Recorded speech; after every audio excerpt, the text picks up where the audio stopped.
Do you know how to create a CMA?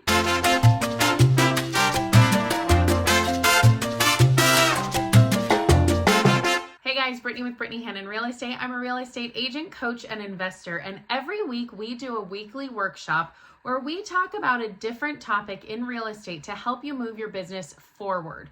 It's every Monday at 11:30 a.m. Pacific Standard Time. Consider this your invitation. This week we talked about listing presentations, and one thing that is key is figuring out a price to advise your client.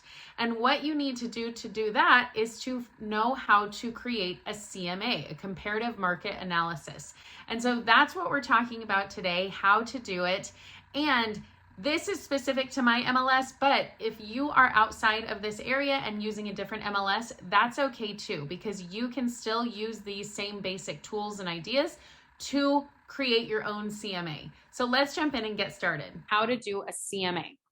So I told you that I'm going to show you how we would do a CMA on my MLS. Now you have a different MLS potentially, so it might not work the same way exactly, but these are the basics of it. So let's go. I'm going to start by doing a quick search. Let me just take that off. I'm doing a quick search. I'm going to just do a polygon and draw it to be this little area. You can also do a little circle. I'm just clicking on it. And then if I want to delete it, I can exit out over here. What we want to do is we want to just not only see what's coming soon and active, we also want to see, and I don't know how yours works, but for mine, I have a Mac. So if I press Command, I can press active under contract, pending, and closed. Really, the closed are what matter, but we want to also see what is what's active and pending and all of that. So we're able to change the close date. So if I say this defaults to a year, but if I say I want it actually for like June of last year, we should probably do like July. But anyway, within like 6 months or so is going to get you a better idea. So this is how I do it on mine. And then I can go to list and I'm able to see the list of that. So I'm able to see, okay, what has been on the market.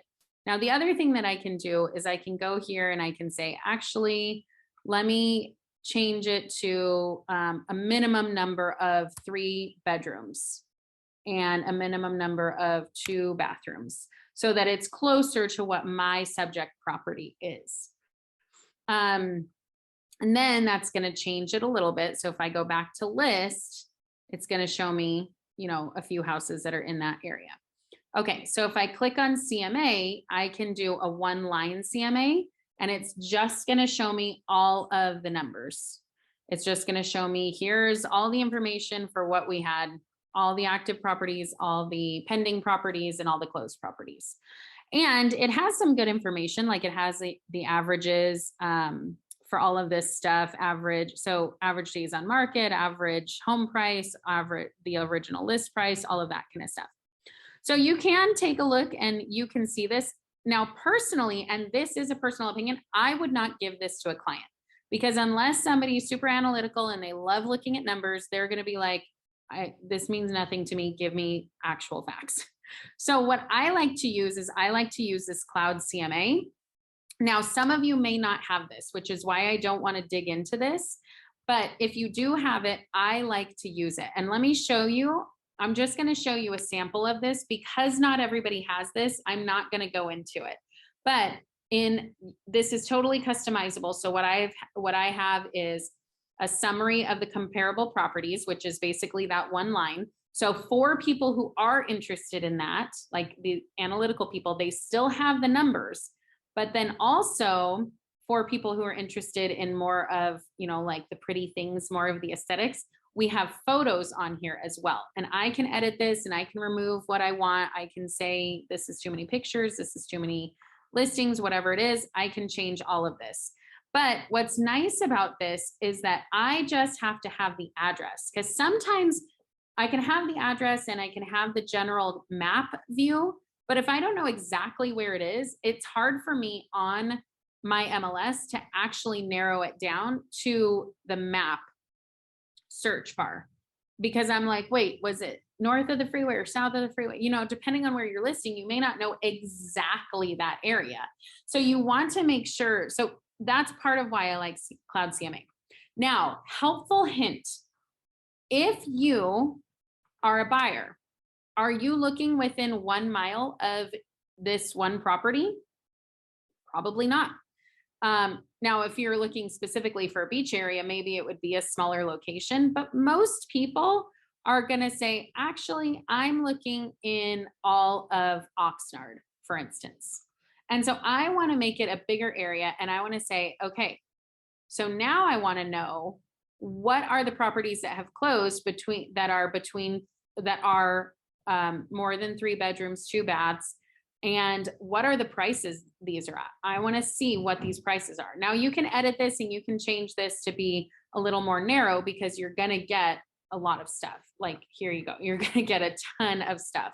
So you can narrow it down a little bit. What we want to look at is anything that is still active and has been active for more than 30 days at this point, even in this market. Anything that's been active for more than 30 days, the buyers have seen it and they've rejected it, most likely because of the price. Even if something is not the best, like if it's a fixer-upper, if it's priced right, it's going to sell. So most likely the reason that something is not selling is price.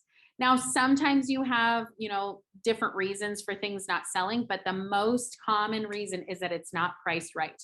So when we're talking about a pricing discussion, we want to tell our sellers, here's what's for sale. And you want to come up with something that is really close to what their property is. So if they're a 3-bedroom, 2-bathroom, I would narrow that to say, I only want to see 3 bedrooms and 2 bathrooms. Because you're going to see, like you just saw, you're going to see 1,000 different things. I also would narrow it down to say, I only want to see single families. If it's a single family, I only want to see houses with pools, and so on and so forth. You want to narrow it down because you're going to get this list of like 1,000 houses. But it's super important for you to go on and see what are the buyers rejecting. That will really help you price this property correctly. Check what the buyers have been rejecting. And then if you want to sell it fast, price it low to sell it fast. Well, I hope that helped. That was just a little sneak peek of our weekly workshops. Remember, you can join us live in our weekly workshops every Monday at 11:30 a.m. Pacific Standard Time, where you can ask any questions you have and be there in real time. Click the link below to register for the next workshop. And if you want to dig deeper and grow your real estate business, click the link below and let's schedule a call to talk about coaching. Don't forget to like and subscribe so you get more videos just like this as soon as they come out, and we'll see you in the next video.